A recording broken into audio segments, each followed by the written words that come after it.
just wanted to welcome all the family and the friends. We're here at a very special time, a difficult time, a time to honor a person who was a beloved father, a beloved husband, friend, doctor, so many different things to different people. A person who was very much loved in his individuality, loved in his special talents, loved in his true uniqueness. It's quite an awesome task for a rabbi in a short amount of time to sum up the life of a man like Dr. Weil.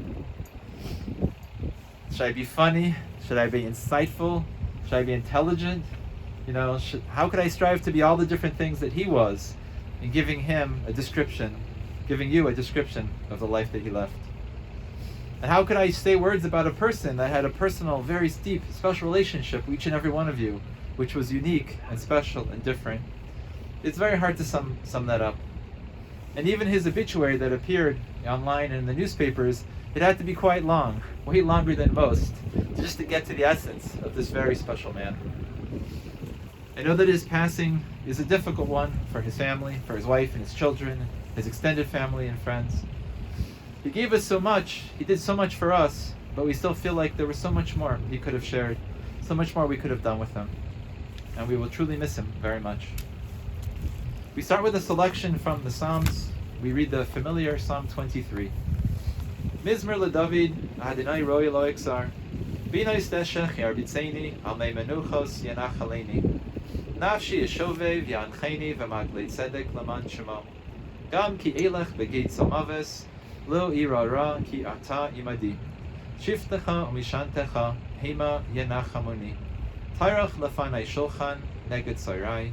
Dishante v'shemen roshi, kosi revaya, achtov v'chesed yirdefuni, kol yemei chayai, v'shavti b'beis Adonai, la'orach yamim. A Psalm of David. God is my shepherd, I shall not lack. In lush meadows he lays me down, beside tranquil waters he leads me. He restores my soul. He leads me on paths of justice for his name's sake.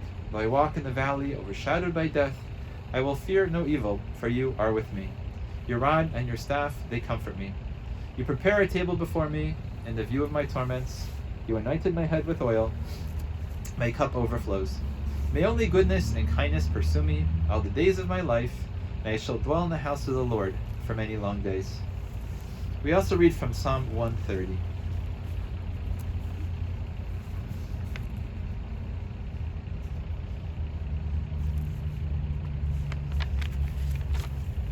Shir Hamalos v'mamakim karasicha Adonai. Adonai shema v'koli tiazacha kashuvos l'kol tachanunai. Im avonais tishmarya Adonai mi ya'amod. Ki imcha haslicha leman tivarei. Kivisi Adonai kivisa nafshi v'lid v'ro hochalti. Nafshi l'Adonai mishamrim l'boker shamrim l'boker. Yachel Yisrael el Adonai ki im Adonai chesed v'harbei imo fedus. A song of ascents. From the depths I called you, O Lord. My Lord, hear my voice. May your ears be attentive to the sounds of my pleas. If you preserve iniquities, O God, who could survive? For with you is forgiveness, that you may be feared. I put confidence in God, my soul puts confidence, and I hope for his word. I yearn for my Lord among those longing for the dawn, Let Israel hope for God, for with God is kindness, and with him is abundant redemption.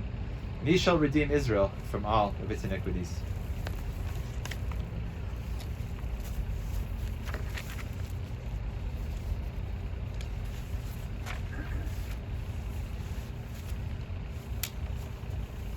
I wanted to share with you a few words about his life, about his specialness. And most of these words came from the people who knew him the best, from his wife, from his kids. They had a lot to say and a lot to share. And a lot of time when as the rabbi you sit down and you write the eulogy, it often kind of follows a pattern. This is what the person did in the earlier years, in the middle years, later years. It has a theme, it has certain sections. But I basically had to throw away all that mono when it came to Dr. Weil. His life was just simply too eclectic, too exciting, There are too many things we want to talk about at once that he would like to share with you, that I present to you more or less a potpourri, a mixture of some beautiful anecdotes and beautiful things that we can share about his life. And it's funny, when it was described to me his practice as an orthodontist, where he had multiple stations and multiple clients, and all these things were going at once, and he was just loving the tumult, loving all the action of jumping from this one to that one, this one to that one, just keeping his mind busy constantly. So I guess in some ways we'll be doing that today as an honor to him. The easy part of his life is the fact he was born and raised in Cleveland, in this very place that he loved very much. His father, the late Weil, came to America after leaving Nazi Germany. And Jeff would say quite often, he came to America with a salami and a camera. And he made a lot with that salami and that camera. He married his mother, Marilyn. And then Jeff went through the Shaker Heights High School system, then Indiana University, and he trained in dentistry at Ohio State and learned orthodontics at Case Western Reserve University. It sounds like, from what his family tells me as a kid, many of his character traits were already quite evident and becoming expressed quite strongly. One of his early situations was at Hebrew school. He attended the Hebrew school at Temple Emmanuel, and he got into trouble frequently with his ferocious laughter. It was prone to disrupt any discussion, break up any Hebrew class, and prevent any teacher from giving across the message clearly if that's what they really wanted. But Jeff had a perfect system, because when he would get in trouble at Hebrew school, he would get sent to the rabbi, to the famous Rabbi Green's office. And he really liked Rabbi Green more than the teacher, than the class itself, so it wasn't exactly a punishment. As a kid, he was smart, he had a short attention span, he was always running from one idea to the next. But he had a great memory, so when he left something behind, he never forgot it if he actually wanted to come back to it later. His sense of humor was unique and quirky, and even though he could have the smarts to come up with any kind of jokes he wanted, he seemed to prefer the old, faithful ones that maybe people didn't laugh at that much, but he sure laughed at them all the time, whenever he could. He loved to say things that, for example, out of the blue, his university professor said the idea of Coke as an institution was simply unnecessary. So, maybe not so profound, but for him it was profound enough to repeat dozens and dozens and dozens of times. He liked to take funny words in American culture that were kind of silly, but use them and discuss them and whatever with his children. Probably none of us remember the Volkswagen word Farfenugen. Whatever does that word mean? But it sounds like that was a word that he would use all the time. As I alluded to before, it was hard to believe that there was actually a career that a man who was so bright and so multitasking and so capable could do. But it seemed like orthodontia was the perfect one. Hopping from room to room, multitasking, a quick assessment, a quick joke, a quick story, a quick socialization, over and over and over and over again. And he truly loved that. That was really a passion that he had. And he could definitely go home with the pleasure that he fixed a few teeth, but he really wanted to be the orthodontist who threw good carnivals. And so he became quite famous for the fact that he had many a carnival, and many occasion to celebrate the year of good orthodontia. He was a dentist for a long time, becoming a dentist in 1978, first with general dentistry, moving to orthodontia, and was very successful, eventually having 3 offices and retiring with just about a 40-year-long career. He was a guy who was all about having fun too, not just the work itself. And he was a master at developing good hobbies that were interesting, that other people didn't necessarily have and weren't too simple and too obvious. One of his most enthusiastic hobbies is right over there, the outdoor equipment. So I'm sure if you were here, he would certainly inquire about the dump truck and its ability to lift, and he'd probably ask you to, if he could try the controls himself and see how well he could work it. And he was very proudly called the Jew Billy, a phrase you don't hear every day. He was very proud to say that probably no other Jewish people in Shaker Heights or in the region actually knew how to use one of those things, and he was very proud to break the stereotype. So I know Connie put up with him when he wanted to move to a bigger house with more grounds, and I don't know, every weekend when he wanted to go out and do all kinds of stuff with the dirt, I don't know how you handled it so well. So he became a master of the big barn, master of the 5 garages, the 20 acres, and much, much more. He was also an avid bicyclist and person who loved to travel to different places, Central America, Iowa. He was known to bike across Iowa, on a frequent basis. And one thing about him also was he had a unique interest in rock collecting. You know, most of us just look at rocks as things that you step on, but to him it was something very precious. He attended the gem show in Tucson every year. He could look at a crystal, he and Connie could look at a crystal and see its spirit and see its essence and see something deep that other people could not see it in it. And boxes would always come all the time to the house, and at first Connie said, "Oh no, another box," but the two of you got really into it. But one of the things he was most known for was his strong opinion.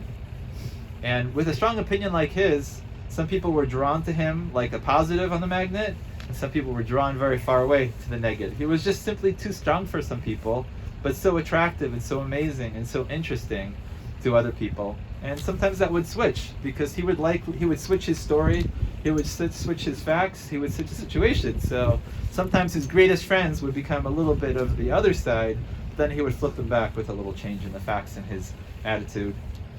He really enjoyed debating people politically. And it was always more convenient to take a guy who's a Trumper and then pretend you're a Biden supporter, and then go to a Biden supporter, pretend you were a Trump supporter. You know, life was a lot more interesting when you did that. You know, who wants to have regular conversations?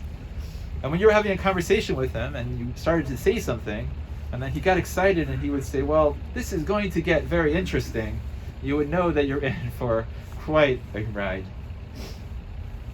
He was a real news junkie. He liked to watch the news and figure out what was going on. But somehow, with all his strong opinions, he never could find a president that he liked. He always seemed to hate the current president more than the previous one. He just thought that everyone was just incredibly corrupt. But then again, he would surprise you. Like during the time that Obama was president, he would just say out of the blue, "You know, that Reagan, he wasn't so bad. I kind of liked him." And his daughter-in-law shared that one of the most important events in his life, you know, one of the last events that were significant, was that he was able to vote in this election. He made sure to cast his vote, and he was very proud of that, and something that his family made possible in a special way.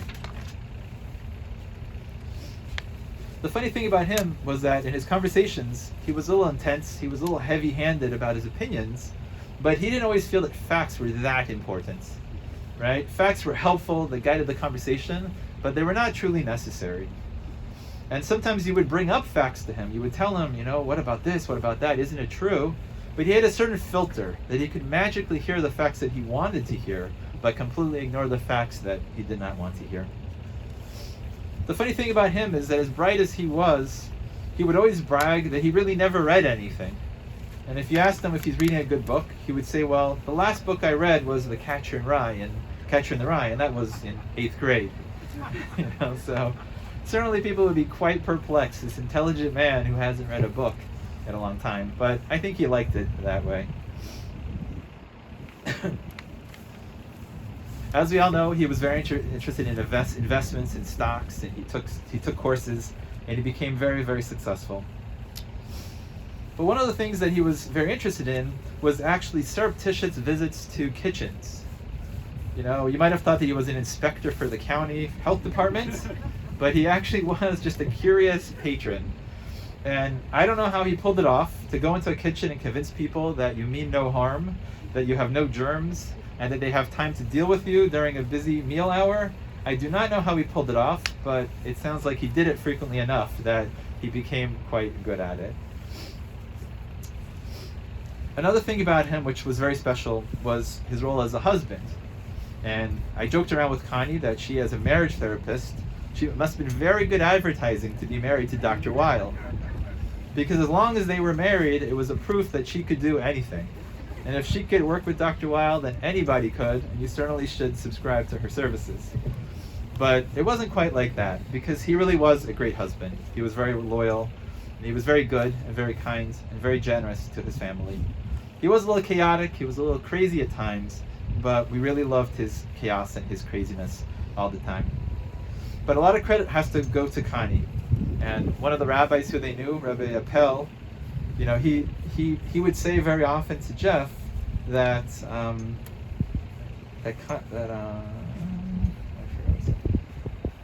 Connie was made to take care of you, right? Yeah, so that Connie was put on this earth to take care of you. And it was really so true that, you know, he said that of all the people in the world, you know, he had met different people, he had an opportunity to date different people, but when he saw Connie, that she was just perfect, she was the one for him. And I guess even someone like Dr. Weil, who had this like craziness, this excitement, this chaos to him, could see how much he needed centering. He needs stability. And it was truly a great yin and a yang, you know, and a good marriage that they had, understanding each other and their various differences. And I know he loved his sons very much. And certainly I can see from talking to his sons, they have a lot of his own traits. You know, they may not talk about politics the same way. They may be a little more factually based in their conversations, but they just, you know, his intelligence and creativity and their depth in looking at things was something they certainly got from their father. And I know he was very proud of them, you know, and I know as a man who expected a lot from people, you know, and was very tough on himself and other people, sometimes it was very tough, but I could clearly see, you know, how much he loved you guys and believed in you, and, you know, felt that you could do way more than he could accomplish, and maybe that was sometimes why he pushed so much. He was a true people person. You know, I can see by all these various people here, I know some of you are family, but I imagine many of you are people who just knew him on the street, and just talked to him and enjoyed talking with him so much. And that was his thing. He was a true people person in many, many different ways. One of the best connections that he made with people was he loved to give them advice. And people laugh, you know, and I'm sure there's that kind of advice that you're referring to, but the party line is that he gave very good business advice. You know, he would give you guidance about how to be successful. He would tell you how to kind of find your purpose and what you were trying to do in life. And in order to help people sometimes, you can't just give them advice. You have to connect them. You have to be a networker. And that was something that he was truly brilliant at. And I think it was Connie who said that he could connect to any Jewish person, probably not Jewish too, in a vicinity of 1,000 miles. You could meet any person, and maybe he doesn't know you, but he knows who you know. And the people who you know, he knows. And that was his fuel. That was his tool to helping people out. He was always putting people together and making connections. And that was the magic that he brought into each other's lives. That he was the center of the magic, but he would share some of those sparks with the people around him to bring them closer, to make them more successful. He was also a very generous person. He liked to give. He liked to give to people not just advice, but give to things to help them, you know, to make their lives easier and better. We all know that this very exciting life, this guy who could do everything, was unstoppable. It did unfortunately have to come to a slower pace with his illness. About 4 months ago, we found out that he had a tumor, and things went very, very quickly. I asked the family kind of like, you know, what would he have been, you know, if he had some more time, if it would have gone a little bit differently. And after they said to me, he would have been a very difficult patient. He probably would have never listened to anything we said, nor to the doctors, you know, but it would have been a chance for him to certainly say to many people a bunch of different things. You know, one of the thoughts that he had, which shows a lot of bravery and courage, was that he might have had a realization, you know, that he wasn't always so easy. You know, there are plenty of times where he, just out of sheer love for people and his intensity, he was a little tough. He was a little disagreeable. He was a little bit hard, you know, and he certainly expressed to his wife during one special night that he was a little hard on people, you know, and I think also at the same time, though, he knew that people could forgive him and people could understand where he was coming from, a true point of true caring. But I think he would have, in these days, definitely thanked everyone for the laughter and the good times that he had with all of you. It sounds like he really enjoyed his life. He really enjoyed the people around. He enjoyed giving, and he also enjoyed receiving. He enjoyed his beautiful family. He enjoyed the dreams of, you know, having his boys marry nice girls, which they certainly did, and God willing, the dream of him becoming a grandfather, you know, over and over again into the future. So we said at this time that he would just thank us and he would just laugh, and he wouldn't want us to be too sad. He would want us to be sad a little bit, just for a short time, if it would help us to be stronger and get through this. But he would really want us to give him a l'chaim, to give him a cheers, you know, to toast the life that he had. And thank you for all the great laughs and the great moments. And that at this moment we could keep going and we could keep talking about the things that we will miss, but we should just look forward to the future. You know, we should realize the blessing that we have of knowing such a great guy, such a charismatic person who really pushed us to be our best and really connected us with who we are and all the people around us.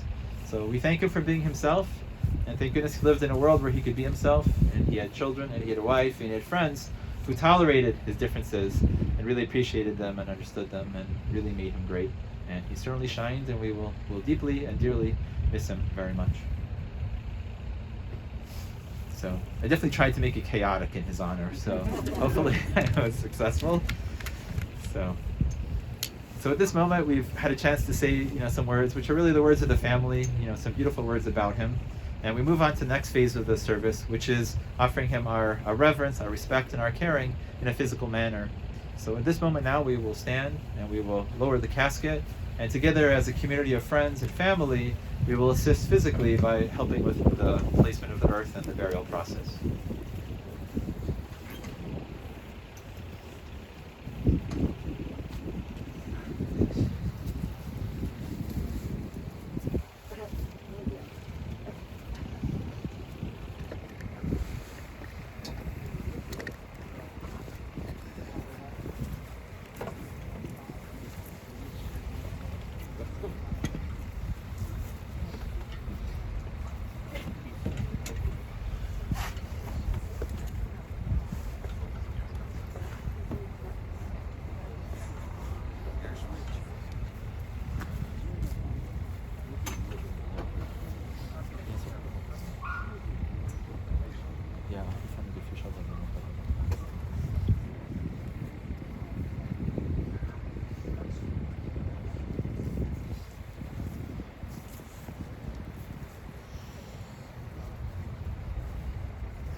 custom is to take the shovel, place some earth on top of the casket, then return the shovel yourself so the next person picks it up.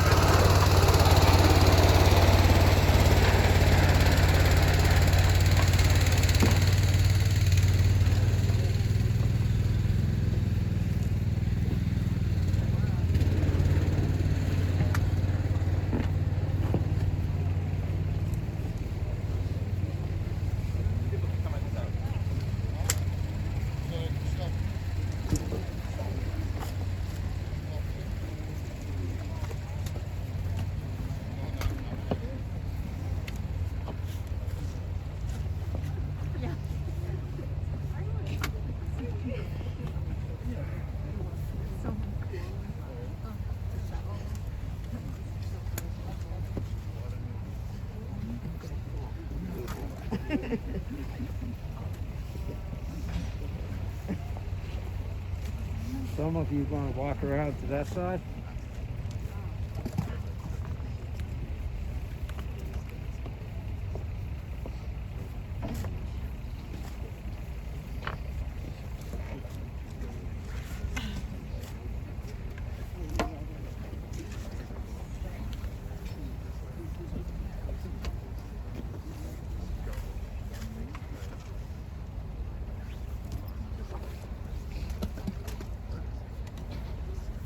If you take it right off the board, it'll be a lot easier.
Are you wanting your shovel?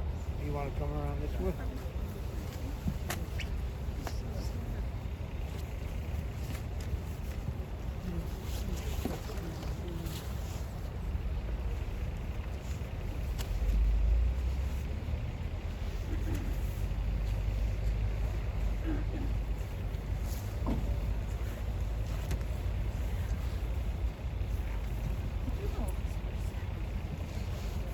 Take it right off the board, man. Take it right off the board. Oh. Not easy.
before we close the service, I wanted to share with you a reading that to me is particularly beautiful and something I think that Dr. Weil would have said, in his own words, the following thoughts.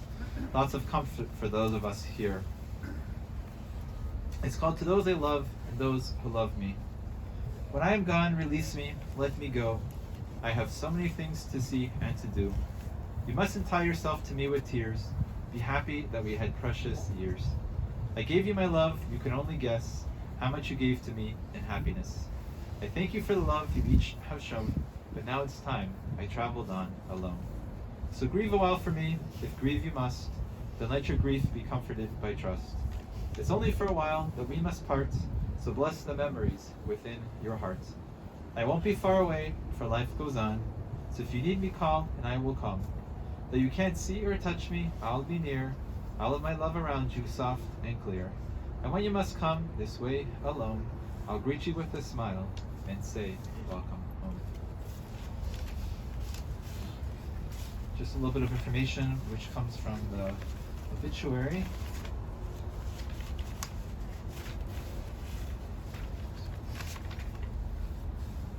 That if folks would like to make a contribution, they could do so to the Menorah Park Foundation, Montefiore, in appreciation for the Maltz Hospice House. And friends who wish to view the service, they'll be able to view this service beginning Saturday on YouTube, entering Dr. Jeffrey S. Weil funeral service. And there's also going to be on Zoom three different Shiva opportunities. And so you should have gotten an email about that. But if you did not get an email, please let us know and we can make sure that you get emails that reached out for those opportunities. What we're going to do now is we're going to include the service with the recitation of the kaddish. The kaddish is a very important prayer and a special merit for the person who has passed away, a special honor for the wife and the children to say so. We have Gabe on the Zoom who will be joining us also in the recitation of the kaddish. And after the kaddish, the service will end. But just before people go to their cars, we're going to have the custom of making a row of consolation, which basically means the folks who are not the mourners, everyone except for the immediate family, they will make two rows of people facing each other. And in between those two rows, the mourners will walk. And as they walk between those two rows, we have a mitzvah to give them consolation or comforts. We can just simply say in our own words, may God bless you, may you be strong. Or we could say the traditional words that we say at the House of Shiva, Hamakom Yinachem Eschem B'Sog Shar V'Elitzim Yerushalayim. Okay, so at this moment now, we're going to recite the kaddish together.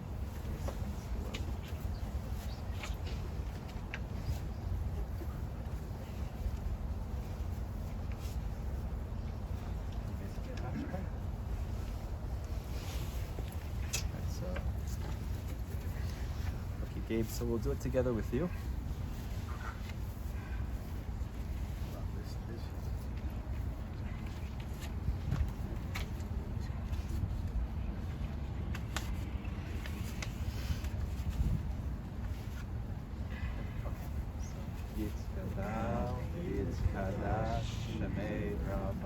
Amen.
Shalom Imrama, Uyas Shalom, Aleinu V'al Kol Yisrael, V'Nimru. Amen. Okay, thank you to everybody. So maybe we'll set up the two rows kind of along here towards the driveway.